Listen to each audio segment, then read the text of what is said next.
آپ نے فرمایا شریعت کی زکوٰۃ یہ ہے کہ 100 پر 2.5 روپے، 100 پر 2.5 روپے اور 1000 پر 250، یہ ہے شریعت کی زکوٰۃ، یہ شریعت کی زکوٰۃ ہے۔ اس نے کہا جی عشق کی زکوٰۃ بتائیے، کہا عشق کی زکوٰۃ یہ ہے کہ سب کچھ قربان کر دیا جائے۔ اس نے کہا جی شریعت کی زکوٰۃ کی تو مجھے سمجھ آ گئی ہے، یہ عشق کی زکوٰۃ کی کوئی مثال؟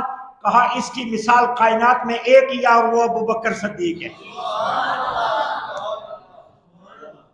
عشق کی زکوٰۃ کی مثال کائنات میں صرف ایک ہے اور وہ ابو بکر صدیق رضی اللہ تعالیٰ عنہ، جنہوں نے سارا کچھ حضور پر قربان کر دیا۔ تو نصاب عشق یہ ہے کہ سب کچھ لٹا دیا جائے، اور نصاب شریعت تو 2.5% ہے، لیکن نصاب عشق ہے سب کچھ لٹا دیا جائے، اور یہ کام حضرت ابو بکر صدیق رضی اللہ تعالیٰ عنہ کے علاوہ کوئی اور نہیں کر سکتا۔ یہ شان حضرت صدیق اکبر رضی اللہ تعالیٰ عنہ کو ملی ہے اور ان کے علاوہ کسی اور کو نہیں۔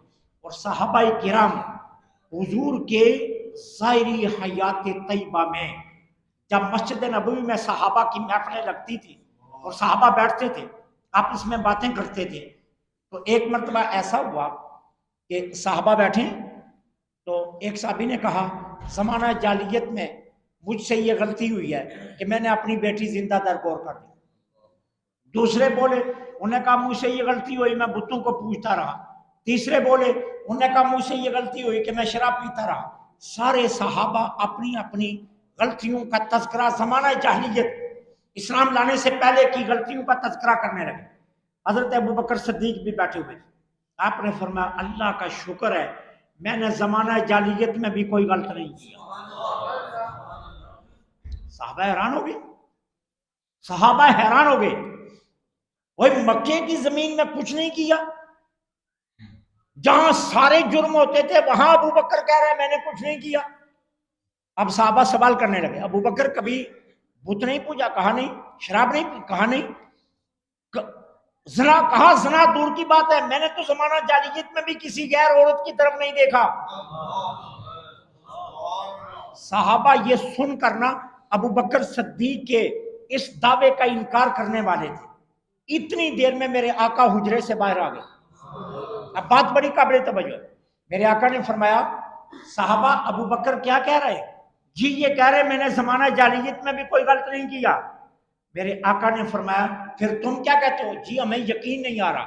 تو میرے آقا نے مسکرا کر کہا میں ابھی حجرے میں بیٹھا تھا، جبریل امین آئے ہیں اور مجھے جبرائیل نے کہا ہے کہ باہر جاؤ اور جا کر صحابہ کو کہہ دو اللہ تصدیق کرتا ہے کہ ابو بکر جو کہہ رہا ہے وہ سچ کہہ رہا ہے۔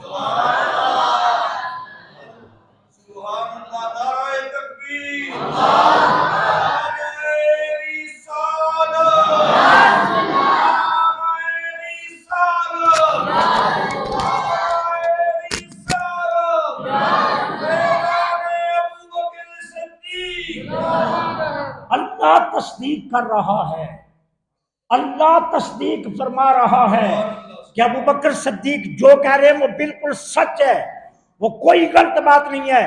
ابو بکر نے زمانہ جاہلیت میں بھی کوئی غلط کام نہیں کیا۔ میں اب آپ کی توجہ آخری جملے کی طرف لانا چاہتا ہوں، مجھے بتائیے جس کے زمانہ جاہلیت کی تصدیقیں اللہ کرے وہ زمانہ اسلام میں کتنا افضل ہوگا۔ وہ زمانہ جاہلیت کی تصدیقیں اگر اللہ کرتا ہے تو وہ زمانہ اسلام میں کتنا اونچا ہوگا، وہ کتنا بلند ہوگا اور کتنا افضل ہوگا۔ اس لیے حضرت ابو بکر صدیق سے آگے کوئی نہیں ہے، سب سے افضل تمام صحابہ میں حضرت ابو بکر صدیق تھے، اور یہ عقیدہ میرا آپ کا نہیں ہے، یہ تمام صحابہ کا عقیدہ۔ تمام صحابہ بھی اس عقیدے پر متفق تھے کہ تمام صحابہ میں حضرت ابو بکر صدیق سے افضل کوئی نہیں۔ اس پر تمام صحابہ کا اجماع تھا، اتفاق تھا کہ افضل ترین اگر کوئی ذات ہے انبیاء کے بعد تو وہ حضرت ابو بکر صدیق رضی اللہ تعالیٰ عنہ کی ذات ہے۔ تو اللہ تعالیٰ نے یہ اعزازات سیدنا صدیق اکبر رضی اللہ تعالی عنہ کو دیے تھے، اور یہ سب کے سب اعزازات کہاں سے ملے؟ یہ دربار رسالت سے ملے۔ اور کیسے ملے؟ ابو بکر کے اخلاص کی وجہ سے، ابو بکر کی محبت کی وجہ سے، ابو بکر کے عشق کی وجہ سے، ابو بکر کے اخلاص کی وجہ سے۔ اگر آج بھی ہم مخلص بن جائیں، آج بھی ہم دیندار بن جائیں، آج بھی ہم رسول اللہ کے وفادار بن جائیں، آج بھی ہماری تمام تر سوچیں مدینے سے جڑ جائیں، آج بھی ہمارا رشتہ سبز گنبد سے مضبوط ہو جائے، تو اللہ کی عزت کی قسم مسجد میں بیٹھ کر کہتا ہوں ابو بکر کی خیرات ہمیں بھی مل سکتی ہے۔ یہ کوئی ادھوری بات نہیں ہے، ابو بکر کی خیرات مل سکتی ہے، لیکن اس کے لیے شرط کیا ہے؟ رسول اللہ کا وفادار بننا پڑے گا۔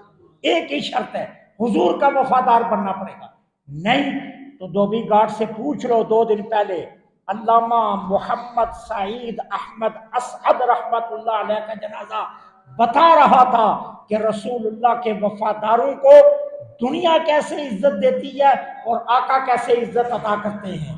اتنے علماء، اتنے پیر، اتنی عوام، اتنے شیوخ کا نماز جنازہ میں آنا، آپ کا کیا خیال ہے یہ یوں ہی ہو گیا؟ یہ یوں نہیں ہوا۔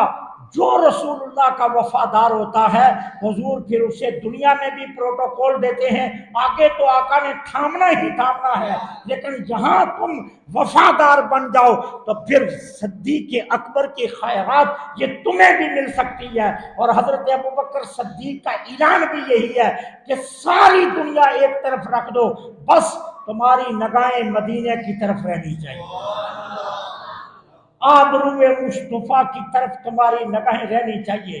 حضور کے اشاروں پر تمہاری زندگی اگر چل جائے تو یاد رکھنا خیرات ابو بکر تمہیں بھی نصیب ہو جائے۔ میری دعا ہے اللہ کریم ہماری آج کی نشست کو اپنی بارگاہ میں شرف قبولیت عطا فرمائے، ہمارا یہاں بیٹھنا اللہ کریم قبول فرما کر حضرت ابوبکر صدیق کا صدقہ اللہ آپ کے گھروں میں برکتیں عطا فرمائے، آپ کی عمر میں برکتیں عطا فرمائے۔ اللہ آپ کو، آپ کے گھر والوں کو، آپ کے بچوں کو اپنے حفظ و امان میں رکھے۔ حضرت ابوبکر صدیق کی خیرات صدیقی آپ کو نصیب ہو، آپ کے دلوں میں عشق مصطفیٰ کی وہ شمع جل جائے کہ جس کی روشنی مرنے کے بعد قبر میں بھی آپ کو نصیب ہو۔ اللہ کریم حضرت ابوبکر صدیق کے صدقے جو دعائیں آپ نے زندگی میں مانگی ہیں یا آئندہ مانگیں گے اللہ سبھی قبول فرما لے۔ وما علینا الا البلاغ۔